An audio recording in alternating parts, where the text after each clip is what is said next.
Depuis quelques jours, l'agglomération lyonnaise vit un véritable été indien. 26 degrés enregistrés samedi, 25 hier et encore 23 degrés cet après-midi. Ce sont des températures en moyenne de 10 degrés supérieures au normal de saison.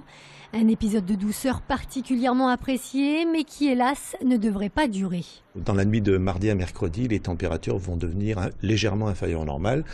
Ça va pas être catastrophique, mais ça va nous faire drôle parce qu'on a perdu l'habitude d'avoir ce temps-là. Ça veut dire qu'au lieu de faire 24 degrés comme aujourd'hui, 24-25 degrés, il va plus faire que 14 degrés mercredi, donc ça va faire une belle chute. Dès mercredi, retour donc de l'automne avec des maximales qui ne devraient pas dépasser les 15 degrés. Mais si ça peut vous consoler, sachez que le soleil, lui, restera présent au moins jusqu'à la fin de la semaine. Alors que les températures s'apprêtent à fortement baisser, la préfecture, elle, se prépare à la mise en place de son dispositif d'hébergement hivernal. Un dispositif qui entrera en vigueur le 5 novembre prochain. Toutes les places pérennes qui sont ouvertes toute l'année sont aujourd'hui occupées. Et donc, nous allons être amenés à ouvrir des places complémentaires pendant la période hivernale, très progressivement, à partir de début novembre, et puis avec une montée en puissance à partir du 1er décembre. Plus de 300 places supplémentaires devraient être ouvertes cette année pour l'essentiel dans des lieux dits adaptés pour accueillir des familles. Et cette année, la préfecture souhaite également profiter de ce temps d'hébergement pour mettre en place un accompagnement personnalisé en instaurant notamment un suivi médical et social du bénéficiaire. J'ai souhaité que ce temps d'hébergement d'urgence soit le temps, d'une part, d'un regard sanitaire fort en liaison avec l'ARS, Médecins du Monde, et d'un regard social fort pour savoir quelle est la trajectoire de vie de cette personne. L'homme de 42 ans qui a tué sa femme d'une douzaine de coups de couteau ici à Bron-Paris vendredi a été présenté hier au parquet. L'autopsie du corps doit avoir lieu aujourd'hui à l'Institut médico-légal de Lyon. Il semblerait que la dispute ait éclaté après que la jeune femme ait annoncé son intention de quitter le foyer conjugal.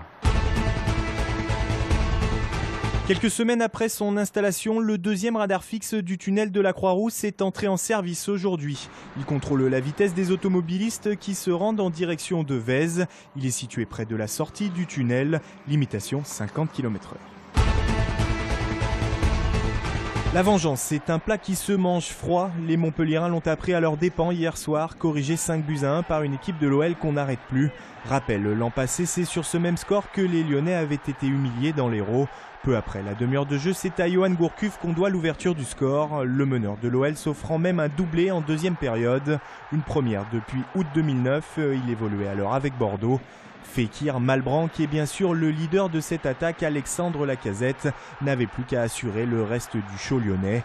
Comme un symbole, ces trois buteurs-là sont issus du centre de formation de Tola-Vologe. Les joueurs d'Hubert Fournier sont désormais 4e de Ligue 1 en ayant la deuxième meilleure attaque derrière l'Olympique de Marseille de Bielsa, plus que jamais en tête de ce championnat.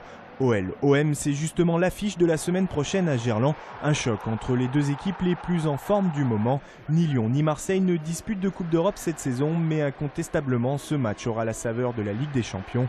Amateurs de foot, rendez-vous dimanche à 21h. La Green Team a vu rouge samedi soir à l'Astrobal. L'équipe de Pierre Vincent s'est inclinée pour la 3e fois en 4 matchs face à Chalon-sur-Saône, 64-56.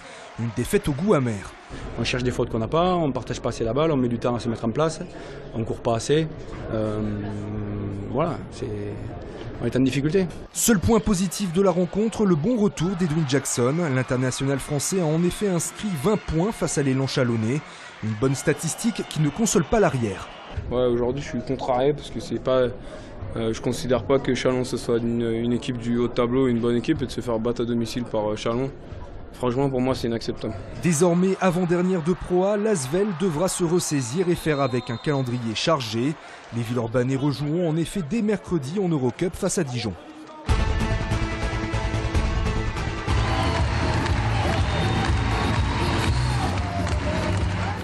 Pedro Almodovar saluant son public, c'était hier pour la soirée de clôture du Festival Lumière à la Halle Tony Garnier, avec la projection de son film Tout sur ma mère.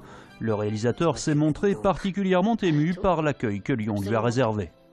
La réalité, Ce que j'ai vécu ici est énormément supérieur au rêve le plus fou que j'aurais pu faire. Ce n'est pas seulement du bonheur que j'ai ressenti depuis que je suis ici à Lyon.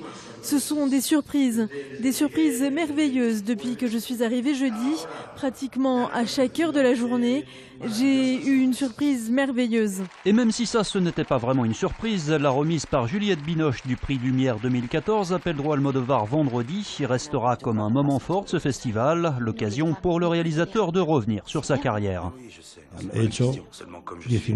En fait, je n'ai rien fait de spécial véritablement. J'ai fait 19 films, certains très bons, d'autres peut-être moins bons, mais finalement j'ai fait ces films parce que je sentais que je devais les faire et je les ai faits comme je voulais les faire, sans aucun compromis, de façon tout à fait indépendante. Et en quelque sorte, ces films, c'est comme des actes d'égoïsme finalement. Après ces quelques jours à Lyon, Pedro Almodovar a repris le chemin de Madrid où il doit commencer les repérages de son prochain film.